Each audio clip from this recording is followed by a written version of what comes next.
Hey guys, it's Vanessa and I'm here to share a new recipe with you today. It is called zucchini, corn, chickpea fritters. I have to look it up because there's so many words in it. I feel like I'm going to get it mixed up, but you get the gist, all right? So this is a new recipe to me. I'm very excited. I actually hope that I have everything out and that I'm prepared because anything could happen today.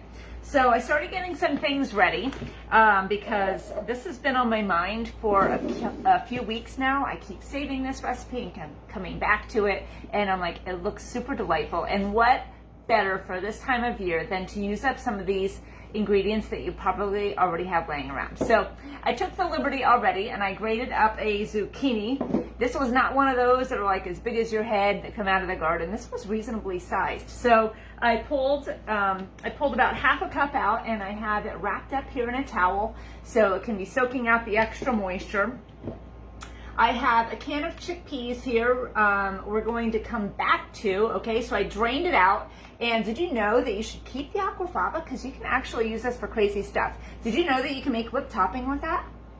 For real, it's actually a thing. So before you dump it, you can keep the liquid that's in there, and you're probably thinking, who's ever used this before? This crazy person, okay? So we have that draining here, and I have some corn that we had cooked up the other night, and it was left over, so I'm like, perfect. So you could use a can of corn, you could use frozen corn, or you can use fresh corn because 'tis that season, right?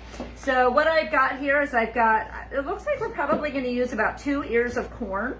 So I'm just taking the corn kernels off, and I think it calls for about half a cup. I think I'm going to be over that. Sometimes you just measure with your heart, right? I'm always saying that. Measure with your heart, not with a cup or a measuring spoon. Actually, sometimes the measuring spoon things you kind of do need to use because those ingredients usually are important and they'll taste funky if you get it wrong. Okay, so we've got our corn in here. I'm just gonna give this like a little mix just to kind of break it up. This actually is a lot, so I probably should take some of it out. Let me get a little container here. I say measure with your heart, but this looks like it's going to be way too much. So we don't want this to be just corn fritters, although that tastes amazing too. So you'll have to watch because we're going to make like a tzatziki type sauce to go along with it. So it's going to be refreshing and delightful and in regular Vanessa type, whatever you want to call it. The way the history always plays out, I forgot lemon juice. So it just seems like it's right. So we're going to substitute lime juice, see if that works. Okay, so we've got this in here. I'm going to put the zucchini in here. It ought to be nice and dry now. I like to wrap it up in a towel. If you have paper towels, by all means do that. So I've got about half a cup there. I'm going to put the rest of this aside. We'll use that for later for something else. Or we'll just freeze it because zucchini freezes fantastically. And then we're going to put in an egg. So this seems a little bit weird, but you got to have an egg to kind of make everything go together. And then what we're going to do is we're going to turn to the chickpeas. My kitchen is not big enough, so I have to keep moving things around. So we're going to move to the chickpeas. I've got the food processor here that we're going to put these in. So if I can just get that back, the blade is down. So there's about a cup here in the 15-ounce can of chickpeas, all right? So we're just gonna dump the whole thing in. So many different uses for chickpeas. Like, I don't think they get enough credit, for real. All right, so we're gonna put this aside, use that for later. And now I'm just gonna, the recipe says to mash it down. I'm just gonna pulse it a little bit and see what happens, right?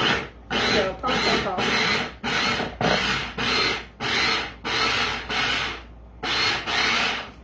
Called working smarter, not harder. All right, so I'm going to push this in there. I could have done it by hand, but again, when we have modern technology, might as well take advantage, right? Okay, so we'll just push this in there too, and we're just going to give it all a spin. And I think I need some flour yet. So I'm not going to add in the salt and stuff. I figure that can be added in later on as desired. So let me just put about a 1/4 cup of flour in here too and give it all a mix. This also calls for cumin. I think that's how you pronounce it. I don't know. I don't use it. So we're not going to use that today. If you want extra flavor in, that's a way that you can do that, but I have to be real careful about the spice, so I always leave it out. Okay, so we're just gonna give this a mix. Let me see if I forgot anything, because it would be typical that I do. All right, so let me just double check here that I've got all of the ingredients in here, because I've gotten to the end before and I'm like, oh my gosh, that was something that was supposed to happen in like step 1. So we're gonna skip all that today and hopefully do it right. So we've got all of this in here. Do you know what would really taste fantastic? I'm thinking, now that I'm doing it, some like chili lime or some flavors like that, like they have a little bit of a Mexican kick. I think that would be really delightful. But these are like, seriously, I think I just put in 5 ingredients: the zucchini, the chickpeas, the corn, flour, and an egg.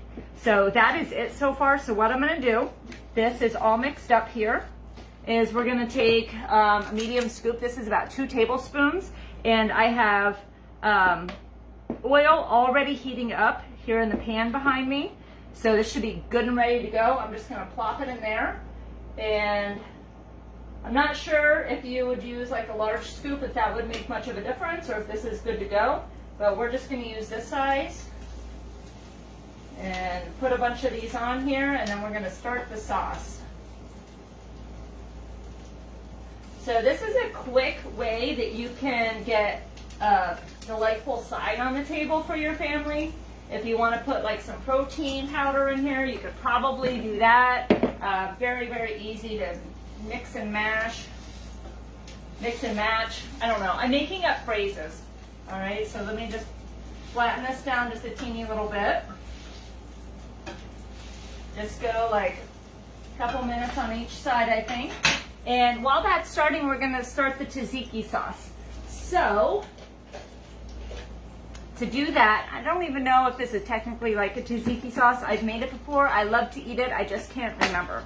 So first things first, we're going to take some plain yogurt. So this is very simple to make up too. So we're just going to take, let me see here, 1/2 cup. So I just have a prep bowl here. I'm just going to load her up in here. Actually, I'm going to cut all of these ingredients down because we are empty nesters, so we don't need quite as much as we would if we were an entire family. So I've got about 1/4 cup of the yogurt here. Remember, I said I don't have any lemon juice. That's typical. So I'm just going to shoot some lime juice in here. If this is opened up, I always say that I'm a little bit of a hot mess when I'm cooking because I'm not organized, and even more especially when I'm doing a video. So let me see if I have anything that here is open. All right. Here's one that's open. We'll just shoot some of that in there. Again, you can measure with your heart. It's supposed to be lemon juice. We're just going to improvise with what we've got. I don't even have any fresh lemons, so we're out of luck in all of that. So next thing, we've got some all-purpose dill. So we're going to sprinkle about 1/4 teaspoon of that and just mix it up. So this is going to give it a nice fresh flavor. If you have some fresh garlic, throw that in there too. I've always got garlic on hand. So the items that I say measure with your heart are cheese, chocolate, garlic. So you can never have too much garlic, right? So we're going to put a little bit more of this dill in here. I want to check these because they smell like things are happening here. Give them a little flip. So these are great to eat warm, served with this dip. You can have it with any meat that you want, or you can just have like a meatless Monday and do these. You're going to get, your beans from the protein anyway, and just a flavorful snack. It's a way to sneak extra vegetables in your kids without them even knowing. So I have always been a sneaky cook for my kids, and they actually know it, but they're okay with it. All right, so let's get all of those going. We've got the dip, and this is easy peasy, right? So there's our dip, and here are our fritters. So I'll pull these up here to look at. And how are those, right? So I have several more here that I can cook up. And voila, dinner is served, right? So you guys have a great day, and I'll be chatting with you soon. All right, bye.